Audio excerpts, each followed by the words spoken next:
Bab 32, Batas yang tak terlihat. Raven duduk di kursi kerjanya. Tatapannya fokus pada berkas-berkas di hadapannya. Satu persatu ia tanda tangani. Gerakannya tegas, cepat, namun pikirannya tidak sepenuhnya di sana. Sesekali, matanya melirik ke arah sofa, ke arah Nadila yang masih tertidur dengan posisi sedikit meringkuk. Wajahnya tampak lelah, pucat.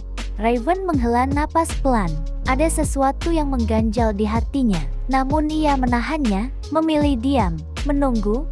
Beberapa saat kemudian, Nadila menggeliat pelan. Alisnya sedikit berkerut, tubuhnya terasa pegal. Perlahan ia membuka mata, dan hal pertama yang ia lihat, langit-langit ruangan itu.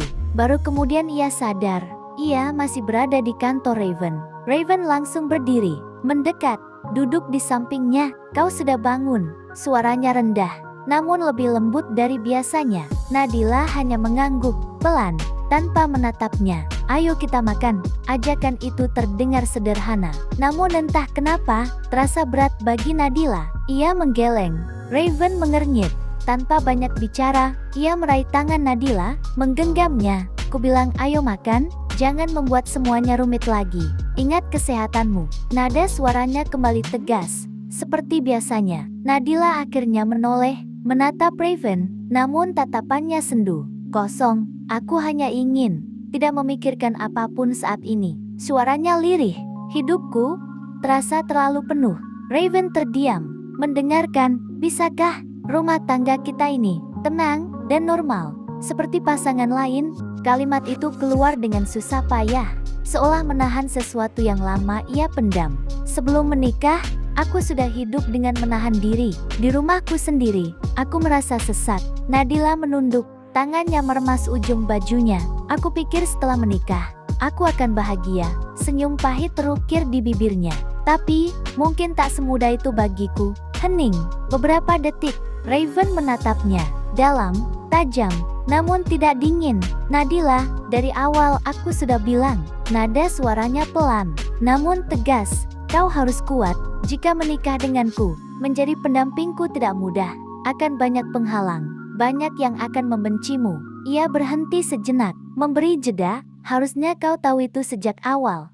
Tidak mudah menjadi istri seorang Raven Sebastian." Kalimat itu seperti tamparan halus. Nadila menarik napas panjang, lalu menatapnya kembali. "Lalu bagaimana dengan ini?" Suaranya mulai bergetar. "Sebagai wanita, apa aku harus diam saja saat ada wanita lain masuk ke ruangan suamiku?" Dengan begitu bebasnya, Raven terdiam. Nadila melanjutkan, "Dia berganti pakaian di sini, duduk di kursimu, berdandan di mejamu. Seolah itu sudah biasa." Nada suaranya meninggi, namun bukan marah, lebih ke terluka. "Dan aku bahkan tidak tahu apa yang lebih dari itu." Raven langsung menatapnya tajam. "Jangan menuduhku." Suasana langsung berubah, dingin, tegang. "Kalau kau menuduhku tanpa bukti yang jelas, dan hanya dari satu sisi." Ia sedikit mendekat, tatapannya menusuk. "Aku akan menghukummu, hingga kau tidak bisa bangun dari ranjang." Kalimat itu terdengar seperti ancaman, namun ada sesuatu yang lain di baliknya. Nadila menelan ludah, namun ia tidak mundur. Raven tiba-tiba tersenyum tipis. "Apa kau cemburu?" Nadila langsung memalingkan wajah.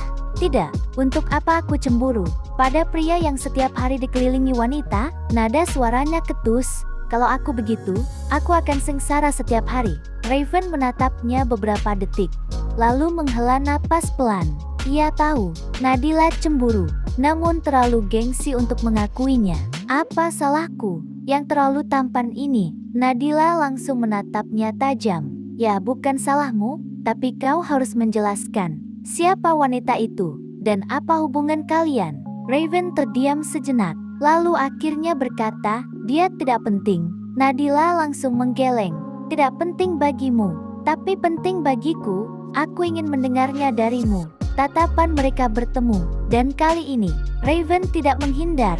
Ia menghela napas, lalu mulai menjelaskan, "Wanda adalah adik dari sahabatku. Namanya Wendy." Nada suaranya berubah, sedikit lebih dalam. "Aku, Wendy, dan Wanda sering pergi bersama dulu, sejak kecil." Nadila mendengarkan, diam. "Wendy, dia sudah meninggal." Kalimat itu membuat suasana seketika sunyi. Sejak itu, aku menganggap Wanda seperti adikku sendiri.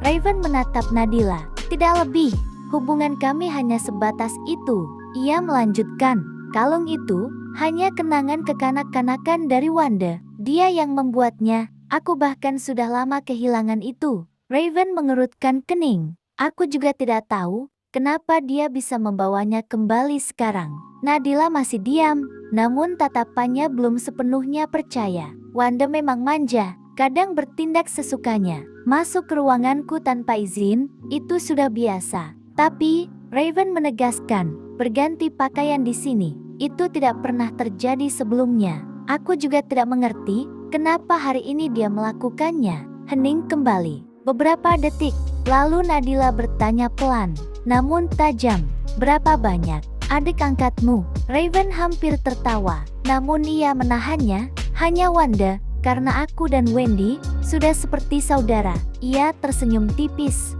bahkan dibandingkan dengan Revan, kakakku sendiri, aku lebih dekat dengan Wendy dulu, karena kami bertetangga bersama sejak kecil.